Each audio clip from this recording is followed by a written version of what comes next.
Well, it is Christmas. And of course, this is that fascinating day that we celebrate. And we celebrate it on several levels. Now, we as Catholics, of course, celebrate it in light of the birth of Christ. And a lot of the history of Christmas comes over the past 2,000 years. Now, what do I mean by that? It's like Christmas was not celebrated so powerfully for many centuries. The whole concept of putting out a nativity scene didn't come out until St. Francis. He's the one, which is, let me think. Let me try to put this. He's like the 13th century. So it was St. Francis who came up with the idea of the nativity scene.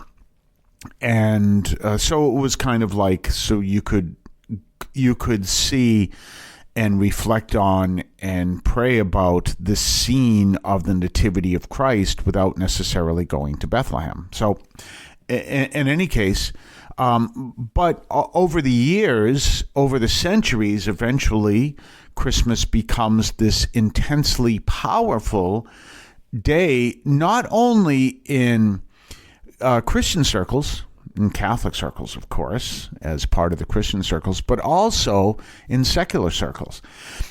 And then we see some other side of Christmas, which is here in Boston, it was illegal to celebrate Christmas until 1868. Now, I'm sure people still did, but it was.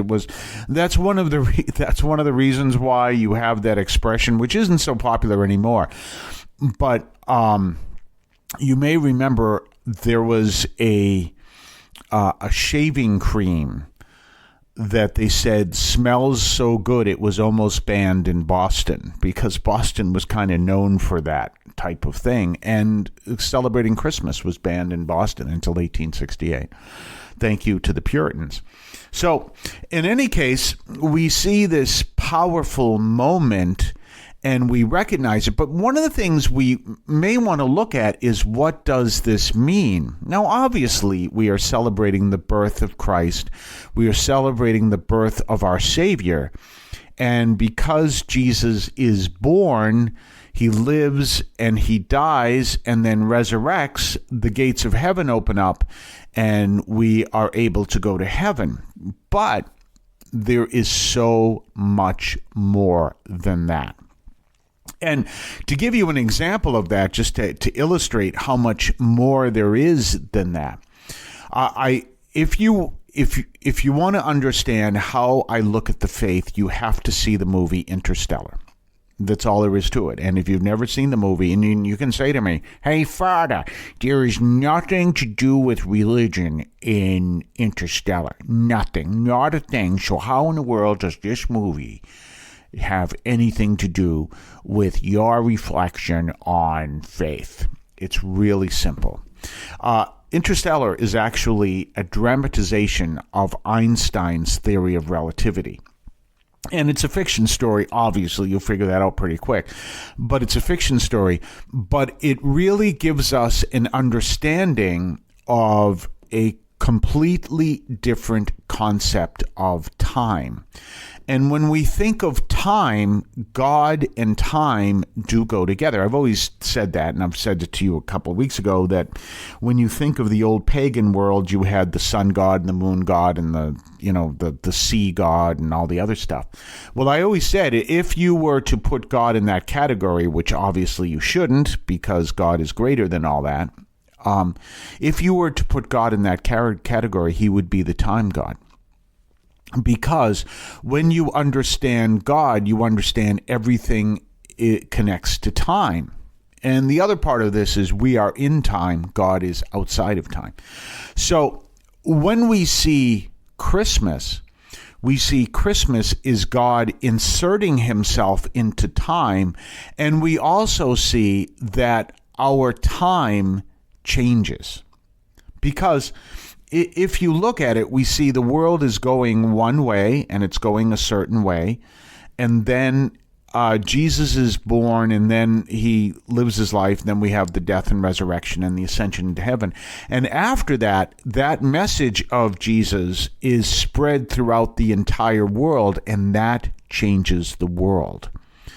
And So we realize that this whole path, which happens through time, is a central aspect of what we believe. So if we truly need to understand Christmas, we understand it with the concept of God injects himself into our human race and in the process into time. And we do know that God and time have a connection because what is it that God says? For my ways are not your ways, my thoughts are not your thoughts. And for me, 1,000 years are like a day, and a day is like 1,000 years. Time has a tremendous aspect of what we believe. So we see Jesus as God injecting himself into time in order that we may be saved. But there's another aspect of this that is so key. We understand that Jesus comes at the fullness of time. We can see it. So that's an important aspect as well. That's from Galatians. This is something St. Paul teaches, that Jesus comes. It's from the 4th chapter of Galatians, the fullness of time. So you can see that time has this tremendous factor in this, which is, again, one of the reasons why I'm a firm believer in evolution. But as I say, even if you don't believe in evolution, the evolution you don't believe in is actually biological evolution. It's very clear there's other forms of evolution, cultural and spiritual and all that. So we see this whole aspect of human evolution. And again, if you don't want to believe in the concept of evolution, then you don't believe in biological.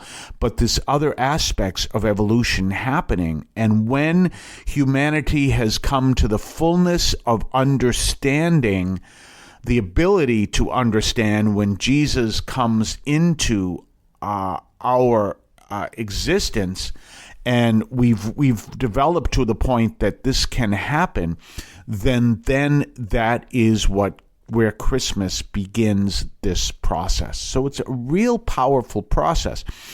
And it's this it's within this whole cosmic understanding of the universe. So when we look at this, we see that Christmas is powerful within the concept of time. Therefore, if you don't understand that concept of time, you're probably not going to understand Christmas, and you're probably not going to understand Christ. Now, what do I mean by that? And I say it all the time. Atheism is flat earth thinking. It's having an understanding of our world based on what we can see. But if you want to understand what we believe as Christians, you have to expand that understanding and go beyond to what we see. That's what faith is. Faith is understanding there is a reality bigger than our ability to see it. That's what faith is. And time is an aspect of that. So Jesus enters into our existence at the fullness of time, and when this happens, the normal process of human development, so to speak, human evolution, cultural and spiritual and everything else, is radically altered. And when we take this as an understanding, we realize, again, what is Christmas all about? It's looking at when Jesus came the first time and looking forward to when he's going to come the second time. So there you go. So why hasn't Jesus come back yet? Because we are not at that second notch of the fullness of time yet, which is exactly the same question you could have asked within the context of the first time Jesus came all through the Old Testament times. Well, if Jesus is coming, if this person who is coming as predicted in Genesis, if this is coming, why hasn't this happened yet? Because we have not reached the fullness of time. Do you see that?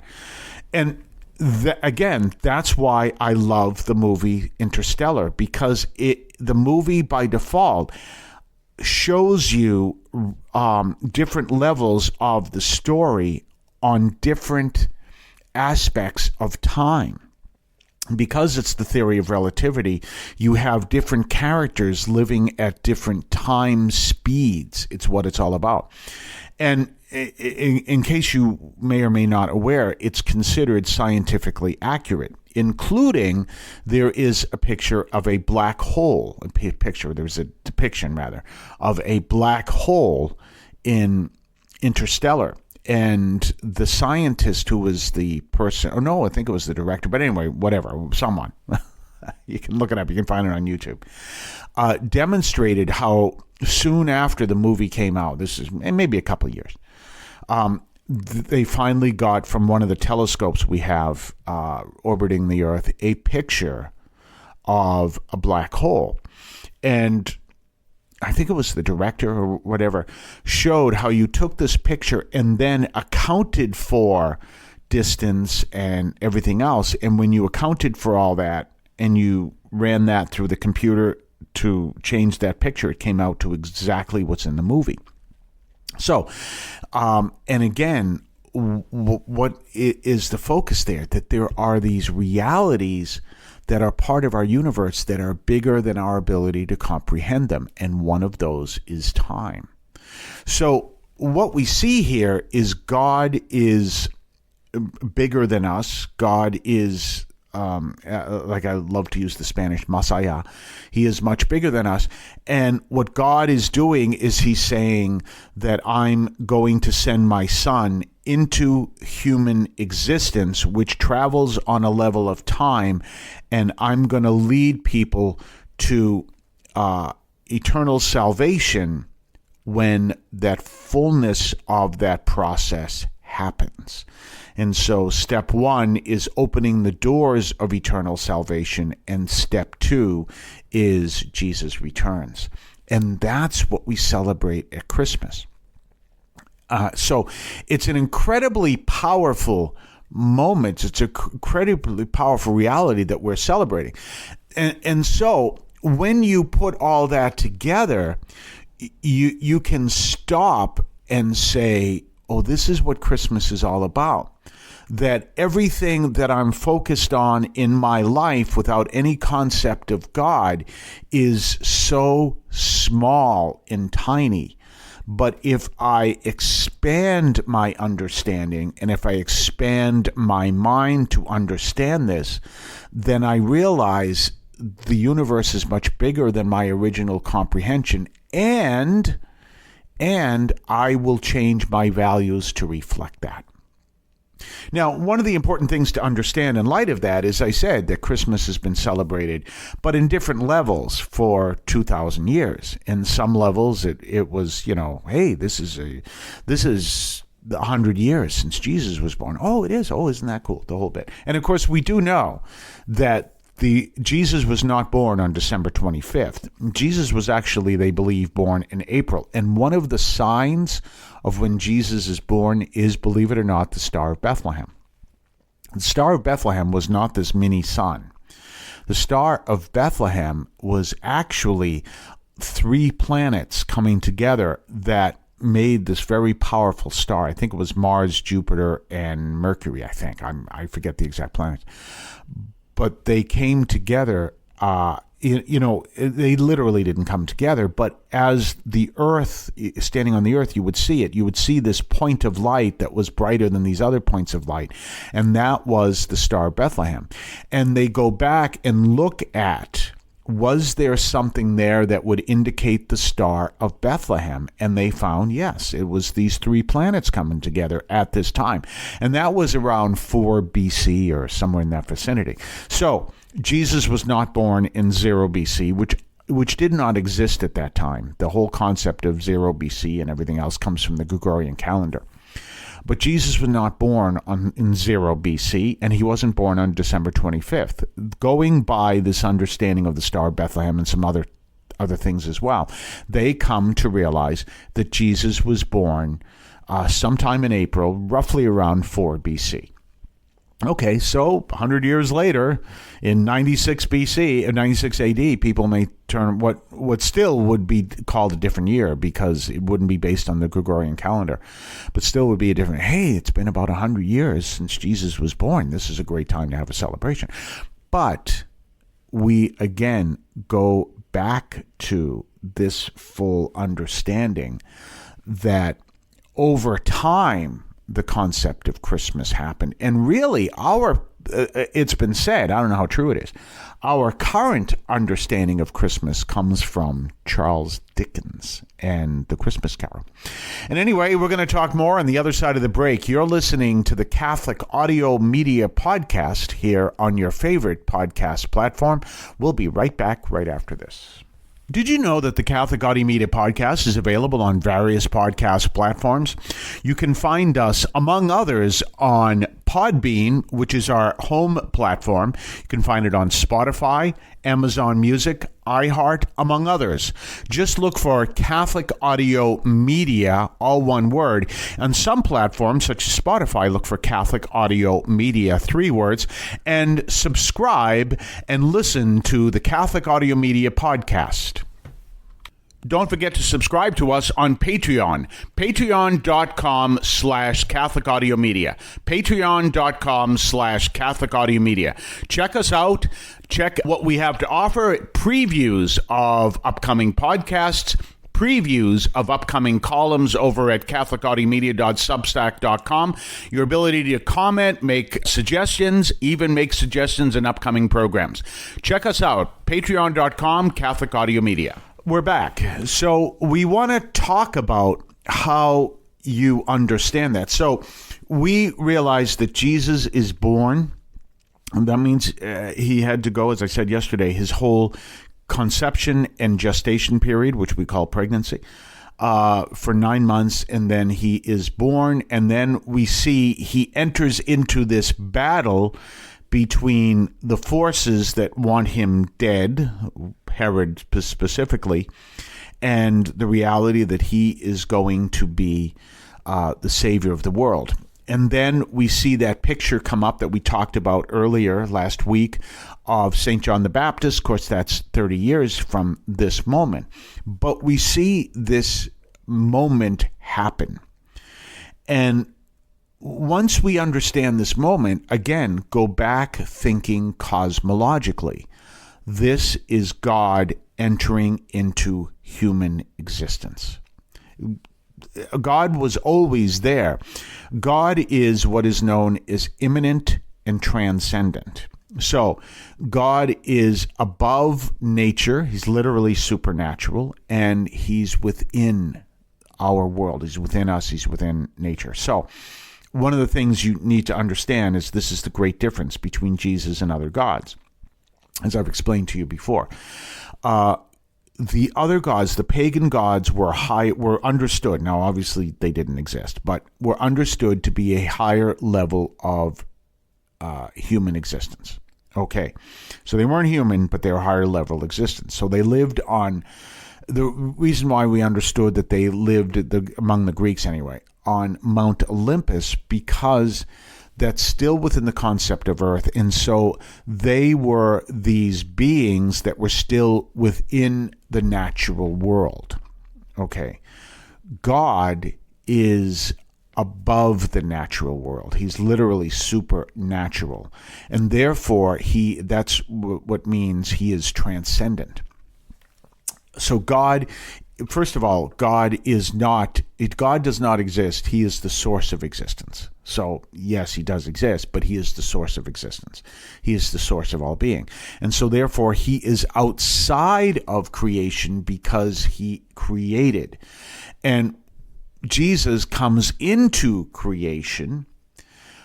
He was not created, but he is begotten as, first of all, the Son of God prior to his birth, and then he comes into his existence as a human being through this process we call Christmas. Okay, so this whole understanding, when we start to realize that is going to lead us to think at a whole different level. And when you start thinking of a whole different level and you start to realize what all of this means, the ultimate question is, how do you live your life? What's going to matter to you and what is not? Now, we know Jesus preached a lot about that. He preached, don't be seeking all these treasures on right now, because there is a greater treasure. There is something greater than this. We were talking about during Advent how God reaches out to the poor to give them the greatest of all treasures, which is a wisdom that you can't find if you're focused on getting the natural, the earthly treasures here. But if you start understanding that whole cosmological reality of the world is much bigger than our ability to perceive it, how is that going to change your values? And that brings us to another aspect of Christmas.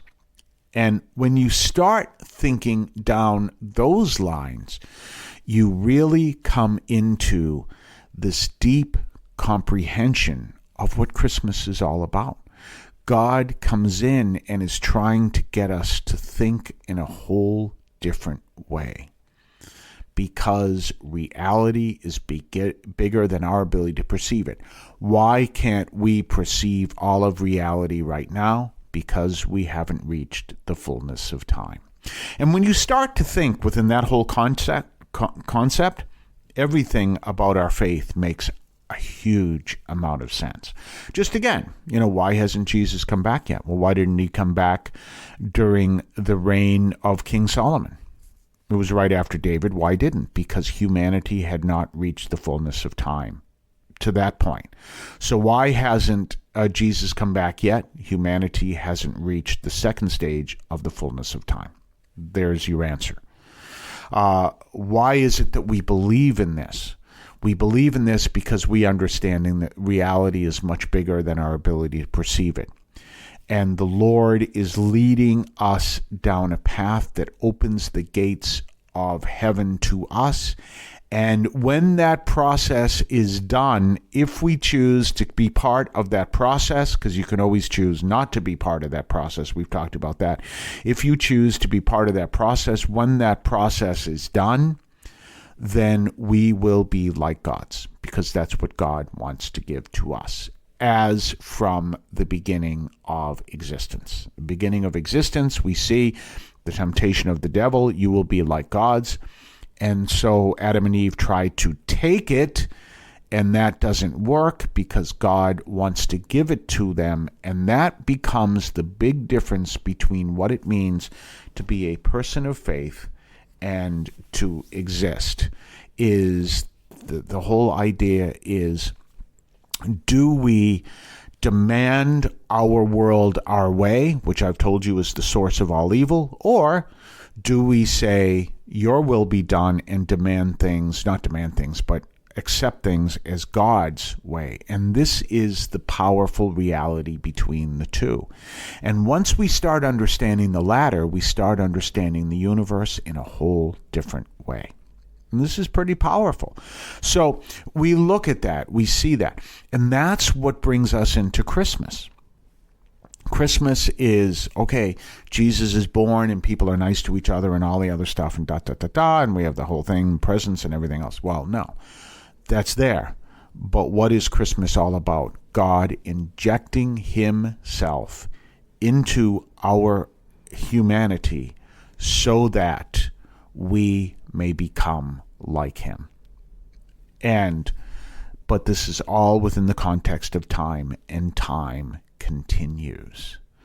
So it's some pretty powerful stuff there. So when you go to, first of all, I certainly hope when you go to Mass today, if you haven't been to Mass yet, I certainly hope, and I've made this mistake. I'll tell you a little story about that. I certainly hope you won't focus on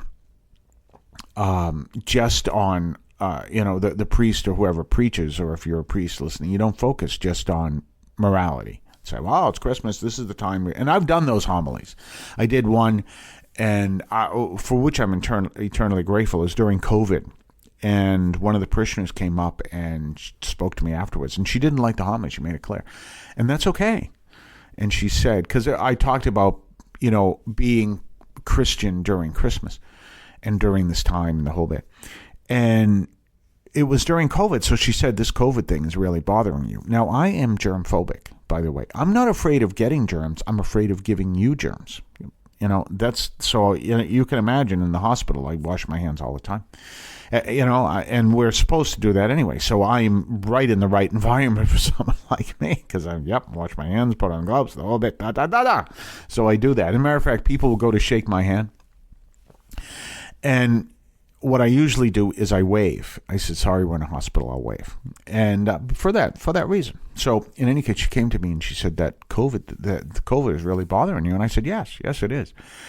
And she told me, she says the homily was disappointing, and I don't think she used those exact words, and not to worry about COVID. She says, I've had it, my parents have had it, and she said, look, it's there, it happens, the whole bit, and I thought that was really helpful to me, but and I thanked her for that, and that's the reality. So when you want to think of what Christmas is, you can talk about morality.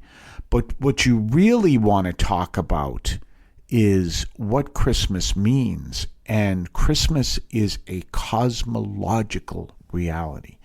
It's not as much about morality as it's about science.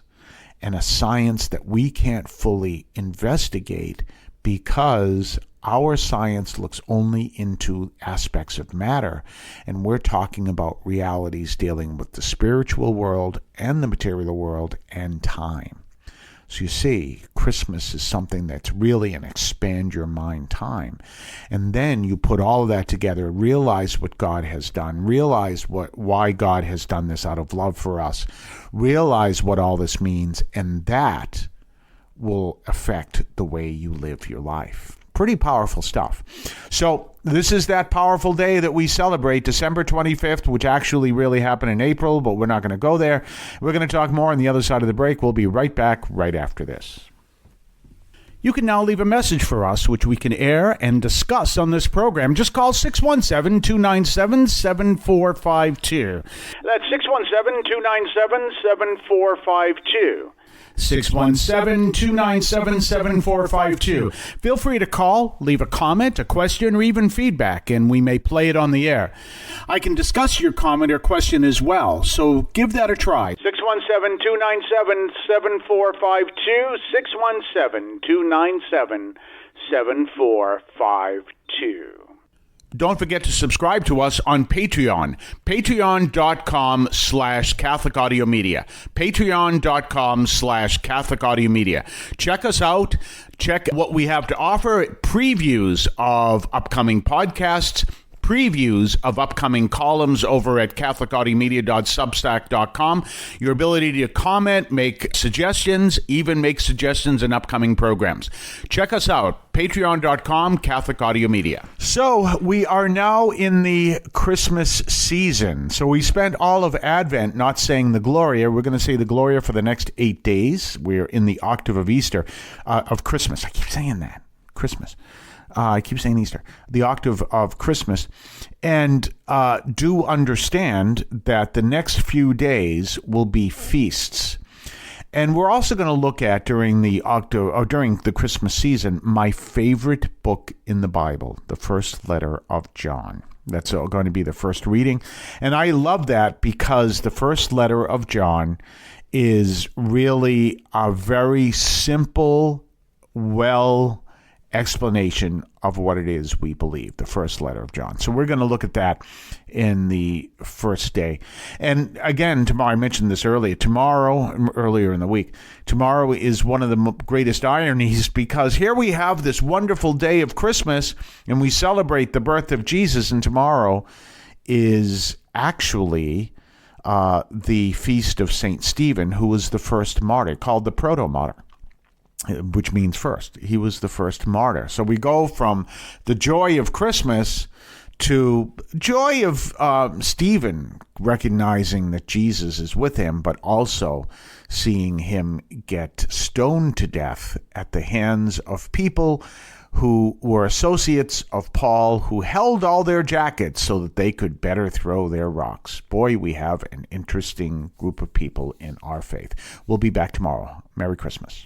The Catholic teaching in this podcast is reflected and presented as accurately as possible. The opinions expressed are those of the participants and do not necessarily reflect those of the Archdiocese of Boston or any other institution.